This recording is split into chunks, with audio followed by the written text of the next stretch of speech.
Leta Stetter Hollingworth was born in western Nebraska on May 25, 1886, in a small dugout on the banks of the White River, near what is now Chadron, Nebraska. Unlike her female contemporaries in psychology, who were born into highly educated, wealthy families in the Northeast, Leta Stetter grew up in geographical isolation, poverty, and family turmoil. Her father, Johnny Stetter, was a restless minstrel entertainer who took little interest in his children. Fortunately, her father's disinterest was offset by her mother's keen attention to the developmental progress of her first child. Margaret Stetter faithfully recorded her daughter's developmental accomplishments in a little book bound in red leather. The entries indicate that Leta was a gifted child who was progressing at a pace far more rapid than that of the average child. Leta's mother died shortly after giving birth to her third child. Leta was only 2 years old.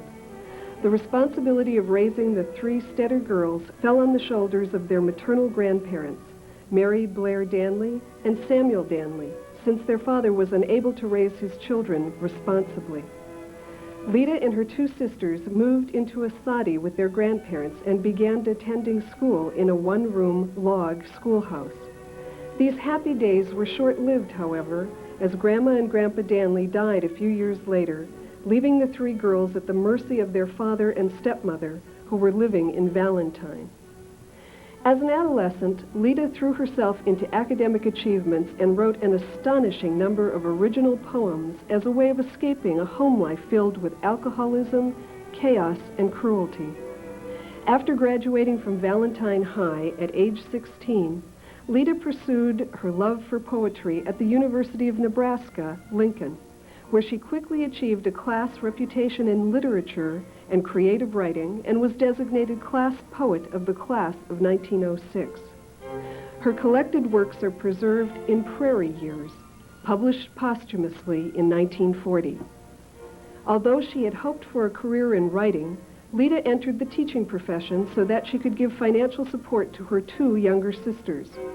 She served for 1 year as assistant principal of School District Number 6, Saline County, where she taught 7 different subjects and served as the janitor, keeping the schoolhouse in good repair and securing fuel and supplies. The following year, Leta took a teaching job at McCook High School, where her responsibilities were trimmed to teaching English and German.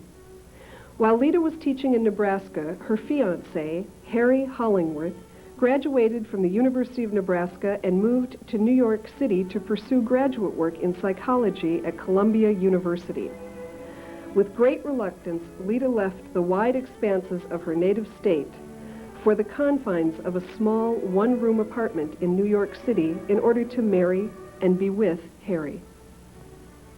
Leta had fully intended to continue her teaching career in the East, but because New York City did not allow married women to teach, she was forced into what she considered a drab existence of housework and dressmaking. For 3 years, she tried to obtain financial aid for graduate study, but women were not yet eligible for fellowships and scholarships. When the young couple was finally able to save enough money for Leta's tuition at Teachers College, she pursued and completed a master's degree in psychology. Leta became interested in experimental psychology while assisting Harry in an experiment on the effects of caffeine on mental and motor abilities. While studying her husband's results, Leta noticed that, contrary to expectation, women's menstrual cycles had no effect on test performance. At the time, no dogma about women's inferior nature enjoyed wider acceptance than the belief that women are incapacitated each month by menstruation. This supposed incapacitation was known in the professional literature as functional periodicity. Leta designed her dissertation to scientifically investigate the validity of functional periodicity. She tried to correlate task performance with menses onset, but found no such relationship existed.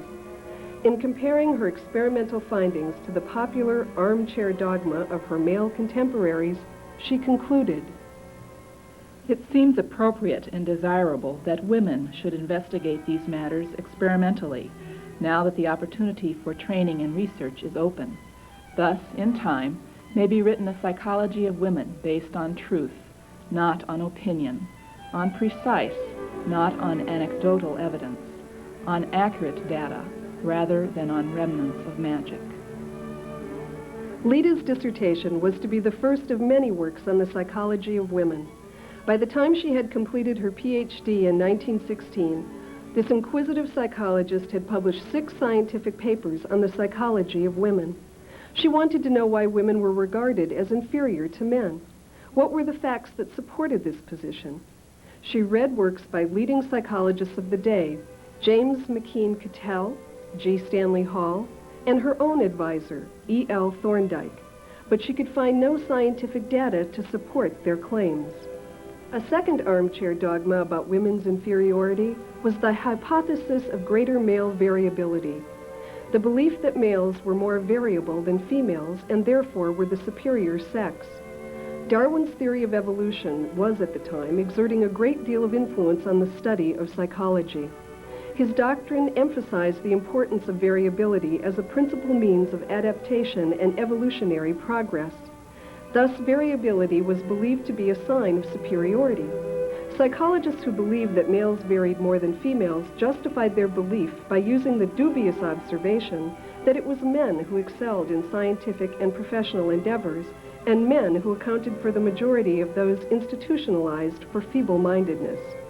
Thus, males were thought to more frequently represent both extremes of the intellectual continuum, and therefore to be the superior species. In 1913, the year she began her doctoral work, Leta published the first of several studies which eventually led to the discrediting of the variability hypothesis. In the frequency of amentia as related to sex, she reported that it only appeared that there were more feeble-minded males than females, because girl children remained in the care of their families, whereas boys were institutionalized.